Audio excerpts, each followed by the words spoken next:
Hi dears, എല്ലാവർക്കും അടുത്തൊരു വീഡിയോയിലേക്ക് വീണ്ടും സ്വാഗതം. നമ്മൾ ഇന്നൊരു പഴംപൊരിയാണ് ഉണ്ടാക്കുന്നത്. എല്ലാവർക്കും ഒത്തിരി ഇഷ്ടമുള്ളൊരു പലഹാരമാണ് അല്ലേ പഴംപൊരി.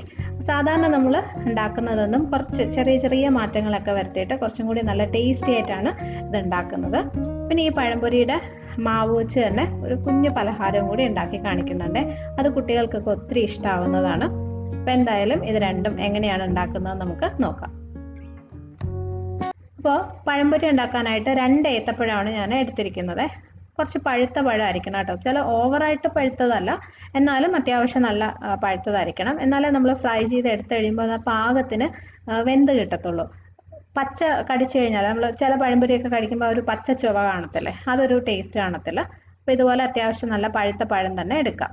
പിന്നെ ഇത് നമുക്ക് തിന്നായിട്ട് കട്ട് ചെയ്തെടുക്കണം. കനം കുറച്ച് കട്ട് ചെയ്തെടുക്കണം. ഒന്നുകിൽ ആ പഴത്തിൻ്റെ അതേ നീളത്തിന് തന്നെ കട്ട് ചെയ്യാം, അല്ലെങ്കിൽ ഞാനിപ്പോൾ ചെയ്യുന്ന പോലെ ഇതുപോലെ 2ആയിട്ട് മുറിച്ചിട്ട് പിന്നെ ചെറിയ ചെറിയ കനം കുറച്ചിങ്ങനെ അതെ ചെറിയ കഷ്ണങ്ങളായിട്ട് മുറിച്ചെടുക്കാം. നീളത്തിന് പഴത്തിൻ്റെ നീളത്തിന് എടുത്തു കഴിഞ്ഞാൽ നമുക്ക് ഫ്രൈ ചെയ്യാനായിട്ട് കുറച്ചും കൂടി എണ്ണ കൂടുതൽ വേണ്ടി വരും. ഓക്കെ, അപ്പോൾ ഇതെല്ലാം കട്ട് ചെയ്തെടുത്തു. അടുത്തതിന് ഇതിന് വേണ്ട മാവ് ഉണ്ടാക്കണം. ഒരു മിക്സി ജാറിൽ അടിച്ചാണ് നമ്മൾ മാവ് ഉണ്ടാക്കുന്നത്. അപ്പോൾ ആദ്യം ഇതിനകത്തോട്ട് കുറച്ച് വെള്ളം ഒഴിച്ചു കൊടുക്കാം. നമ്മൾ മൈദ നേരെ ഇതിനകത്തോട്ട് ഇട്ടിട്ട് അടിച്ചു കഴിഞ്ഞാൽ താഴെ കട്ട പിടിച്ച് കിടക്കുക. അത് ഒഴിവാക്കാനാണ് കുറച്ച് വെള്ളം ഒഴിച്ചു കൊടുത്തത്. ഇനി ഇതിൽ 1 കപ്പ് മൈദ ഇട്ട് കൊടുക്കാം. മൈദയ്ക്ക് പകരം ഗോതമ്പ് വേണേലും എടുക്കാം കേട്ടോ. 1 കപ്പ് എന്ന് പറയുമ്പോൾ ഞാൻ എടുത്തിരിക്കുന്നത് 240 ml കപ്പാണ്. പക്ഷെ അങ്ങനെ അളവ് നോക്കണം എന്നില്ല. നിങ്ങളുടെ കയ്യിലുള്ള ഏതെങ്കിലും കപ്പിലോ ഗ്ലാസ്സിലോ അളന്നെടുത്താൽ മതി. ഇതിനകത്തേക്ക് ഒരു 1/4 കപ്പ് തേങ്ങ ചിരകിയത്. 1/4 കപ്പ് എന്ന് പറയുമ്പോൾ ഒരു 3-4 ടേബിൾ സ്പൂൺ വരും. പിന്നെ ഫ്ലേവറിനായിട്ട് ഒരു 5-6 ഏലയ്ക്ക, അതിൻ്റെ തൊലി കളഞ്ഞിട്ട് കുരു മാത്രം ഇട്ട് കൊടുത്തു. അതിൻ്റെ കൂടെ ഒരു 2 നുള്ള് ജീരകം, ചെറിയ ജീരകമാണ് തോരനൊക്കെ ചേർക്കുന്നത്. ജീരകം ചേർക്കുമ്പോൾ ഒരു പ്രത്യേക ടേസ്റ്റ് കിട്ടും. ഇനി ഒരു മുട്ടയും കൂടി പൊട്ടിച്ചൊഴിക്കാം. മുട്ട വേണ്ടാത്തവർക്ക് ഒഴിവാക്കാം. പക്ഷെ ചേർത്ത് കഴിഞ്ഞാൽ ആ പുറമേ ഉള്ള കോട്ടിങ് ഉണ്ടല്ലോ, ആ പഴംപൊരിയുടെ കോട്ടിങ് കുറച്ചും കൂടി നല്ല സോഫ്റ്റായിട്ട് നല്ലൊരു ടേസ്റ്റാണ്. ഒരല്പം മഞ്ഞൾപ്പൊടി, ഒരു 1/4 ടീസ്പൂൺ മതി. മഞ്ഞൾപ്പൊടിയും ഓപ്ഷണലാണ്, നിങ്ങൾക്ക് ഇഷ്ടമുണ്ടെങ്കിൽ മാത്രം ചേർത്താൽ മതി. ആ ഒരു കളറിന് വേണ്ടിയിട്ട് മാത്രമാണ് കേട്ടോ. ഇനി ഇതിൽ ആവശ്യത്തിന് വെള്ളം ഒഴിച്ചിട്ട് നന്നായിട്ട് അരച്ചെടുക്കാം. മാവ് ഇതുപോലെ അരച്ചെടുത്ത് കഴിഞ്ഞിട്ട് ഇതിനകത്തേക്ക് ആവശ്യത്തിനുള്ള പഞ്ചസാരയും കൂടി ഇട്ട് ഒന്നും കൂടി ഒന്ന് ജസ്റ്റ് ഒന്ന് അടിച്ചെടുക്കണം.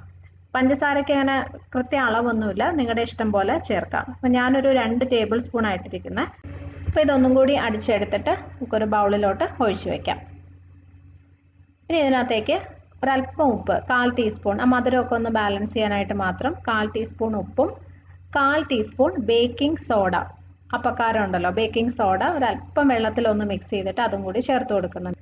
പിന്നെ ബേക്കിംഗ് സോഡ ചേർക്കാൻ താല്പര്യമില്ലാത്തവർക്ക് ഒഴിവാക്കാം കേട്ടോ. അതുപോലെ മുട്ടയൊക്കെ ചേർത്തിരിക്കുന്നത് കൊണ്ട് നമ്മൾ ഫ്രൈ ചെയ്യുന്ന സമയത്ത് നന്നായിട്ട് ഇങ്ങനെ വീർത്ത് വരും, പൊങ്ങി തന്നെ വരും ബേക്കിംഗ് സോഡ ഇല്ലെങ്കിലും.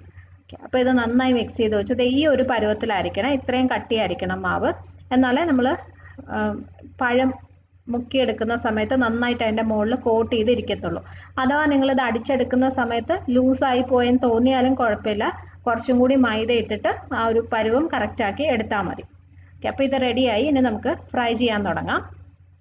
ഇപ്പോൾ ഒരു പാനിൽ ആവശ്യത്തിന് എണ്ണ ചൂടാക്കിയിട്ടുണ്ട്. ഇതിനകത്തേക്ക് നമ്മൾ കട്ട് ചെയ്ത് വെച്ച പഴം ഓരോ പീസുകളായിട്ട് എടുത്ത് റെഡിയാക്കി വെച്ച മാവിൽ മുക്കിയിട്ട് ഫ്രൈ ചെയ്ത് എടുക്കാം.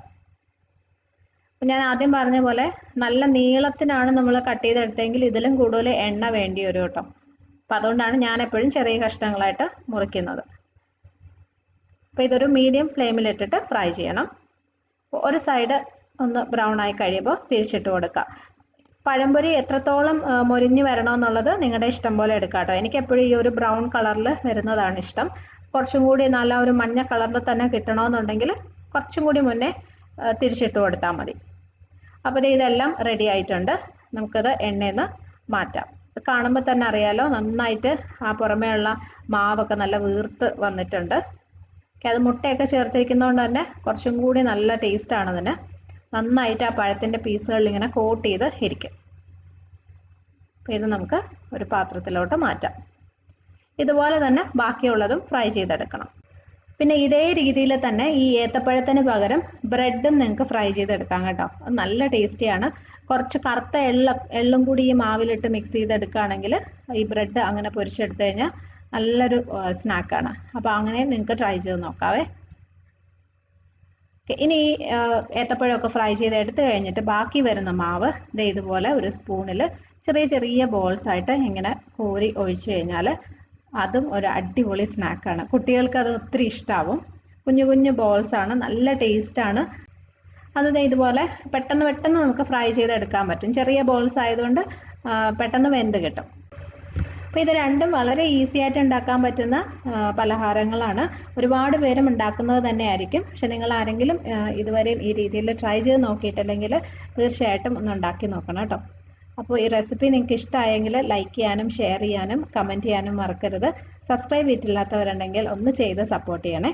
അപ്പോൾ അടുത്തൊരു റെസിപ്പിയായിട്ട് വീണ്ടും കാണാം. Bye friends, thank you for watching.